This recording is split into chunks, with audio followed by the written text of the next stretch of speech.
So mga idol, finally, the long wait is over na nga po at malapit nang magsimula.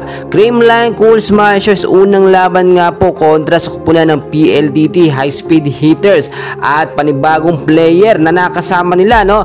Pang number 12 po ito sa big po ng Creamline Cool Smashers, Alea Torres, best choice po ng Creamline Cool Smashers. And bago tayo magpatuloy mga kaibigan ko, pa-like and subscribe po muna and pa-hit po ng notification bell.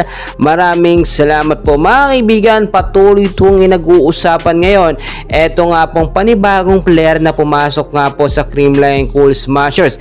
Ito nga pong Filipino-Canadian, no, na si Alea Torres, which is kung makikita po ninyo 22 anyos pa lamang po ito. At ito po yung maglalaro bilang isang libero sa Creamline Cool Smashers.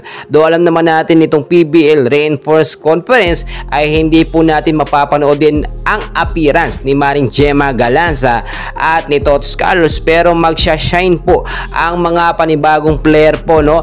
O ito pong mga bench player ng Creamline Cool Smashers na hindi po nagagamit ni Coach Sherwin Meneses. Marami din talaga ang natuwa dahil napakagaling po pumili ng player ng Creamline Cool Smashers at pang malakasan po nila yan.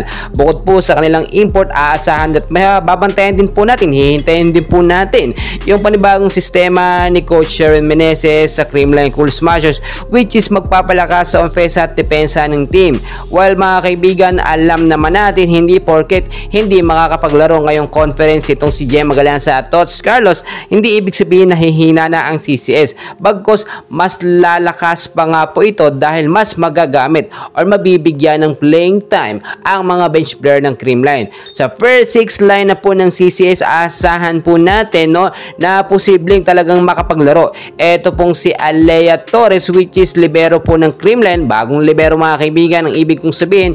At ito pong si Alyssa Valdez ay nakita natin mas gagamitin at mas mabibigyan po siya ng playing time para mag-handle sa mga bench player ng Creamline. Do alam naman natin na nandyan pa rin talaga ang lakas ng CCS. Kahit nga po wala itong si Tots at si Gemma, nakita pa rin natin yung sistema o big adjustment ng Creamline Cool Smashers ngayong PBL Reinforced Conference. Hindi pa rin nawawala ang astig at lakas ng CCS mga kaibigan. Kaya napakarami po nating dapat abangan po, no, ngayong nalalapit po na. So magiging unang laban po ng Creamline Cool Smashers mga kaibigan ay kontra po sa kupunan ng PLDT High Speed Hitters sa July 16, 6 PM Tuesday po yun mga kaibigan. So tuloy-tuloy po ang suporta natin sa ating mga pambato, and please huwag pong kalimutan mag-like and subscribe for more Creamline updates. Maraming salamat po sa inyong lahat.